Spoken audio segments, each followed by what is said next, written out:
Okay, we're now live. Hi, everybody. It's Thursday, June 8th. Hope everybody's doing well. I especially hope that those people who are in Canada or the East Coast of the United States, and I guess now is even the middle of the United States, are doing okay with all of this craziness from the fires in Canada coming down. I mean, the number for the particulate matter in New York was 450 yesterday, which was like the worst that in the country, in the world. So in Baltimore, it was 340 this morning. Really terrible numbers. I know in New York, they canceled the baseball game. All kids, outside activities canceled. Anything outside is canceled. It's getting a little bit better, and hopefully will get better over the next couple days. But it's really quite scary. I think when you talk about issues with global warming, and we don't like to be political here, but this is just one good example. Political, there's less rain, things are drier, you have forest fires, hundreds and thousands of miles or thousands of miles away because of wind current. New York City is the most polluted city in the world because of fires that are occurring in West and Eastern Canada. You just never really think of it that way, which is a little bit scary. So hopefully all of you are okay. Working away here, it's the middle of June, as all of you know, in academics. This is kind of getting close to transition period. The new people are coming soon. The old people are leaving. Kind of sad to see people you've spent a year with or more leaving. Also, it's kind of that, oh my God, we got new people. So it goes from people who are very experienced to people who are perhaps less experienced. But it's the way things go, and we're just excited about that. And in terms of CTisus, our topic today is small bowel tumors. So what am I going to talk about? Detection of small bowel tumors. We have lots of lectures on CTisus. We have lots of teaching files. We have lots of pearls on the topic. But the key thing with small bowel tumors, really, one is detection. So the single most important thing you can do is find the tumor. We then talk about differential diagnosis and management, but at the end of the day, unless you can define and detect the tumor, the rest is not going to happen. We talk about presentations anywhere from GI bleeding to bowel obstruction to intussusception to weight loss. We talk about some people presenting acute because of volvulus or acute because of GI bleeding, and some people presenting more of a slow or chronic appearance of weight loss and maybe some vague abdominal pain. We talk about CT being the gold standard, the ability to pick up small tumors. We talk about location of tumors anywhere from the duodenum to the ileum.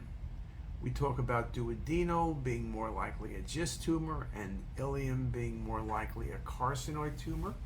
We talk about benign tumors like polyps. We talk about GIST tumors as tumors that bleed. We talk about lymphoma as tumors that are bulkier. We talk about metastatic disease. Presentation of small bowel obstruction, small bowel mass, may be the first sign of metastatic disease, and a disease that commonly presents with metastasis will be melanoma. So there's a range of things we're going to think about. From protocols, ideally you want to distend the bowel. Neutral contrast works best, and you need IV contrast.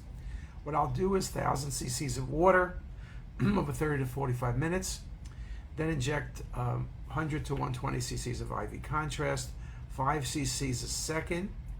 Do 2 runs, one arterial at about 30 to 35 seconds, and one at about 70 seconds on venous. The vascularity, some tumors will only be picked up because they're very vascular when they're small, or even things like angiodysplasia you'll pick up if you're worrying about GI bleeding.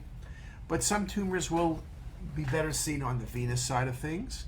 When you're looking at bleeding, sometimes bleeding is better arterial, sometimes better is on the venous side. We talk about tumors like adenocarcinoma. Can be small, can be large, can be infiltrating, can occur anywhere in the small bowel, can have small nodes. We talk about lymphoma. It can be a polypoid mass, multiple masses, a bulky ulcerating mass. You can see infiltration into the mesentery, the so-called sandwich sign. So there's a range of appearances when you think about lymphoma. We talk about other tumors, carcinoid tumors. One set occurs in the duodenum, but the most common is in the ileum. Carcinoids are enhancing lesions in the small bowel, often with adenopathy. With distal small bowel carcinoid, you'll typically see a mass in the root of the mesentery, which about 70% of the time will have calcification. You have a desmoplastic reaction, which makes it easy to diagnose carcinoid.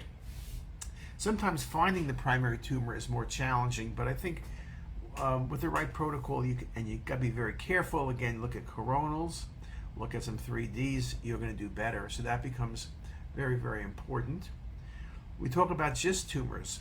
They can be very large, particularly in the duodenum, can simulate a pancreatic mass. They can be smaller in more distal small bowel. They tend to be exophytic, okay? And these lesions are exophytic, and that's how maybe you distinguish them from a carcinoid. Both GIST and carcinoids are typically vascular. Lymphoma and adenocarcinoma typically are not. Meds can be variable, depends on the source. If it's from renal cell, they're probably vascular, and if it's from lung, it's probably not vascular. So that's another thing to think about. When we look at small bowel tumors, we look, as I mentioned, in the mesentery. Bulky adenopathy pushes you to lymphoma.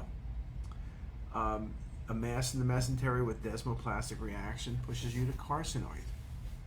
Okay, so again, it's a small bowel appearance, but it's the extra bowel appearance that also can be very valuable to us, and it's something you need to look at.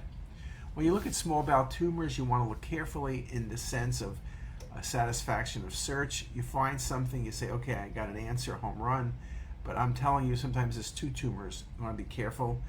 Sometimes it's a carcinoid, sometimes it's an adenocarcinoma, sometimes it's lymphoma, and sometimes it's metastasis.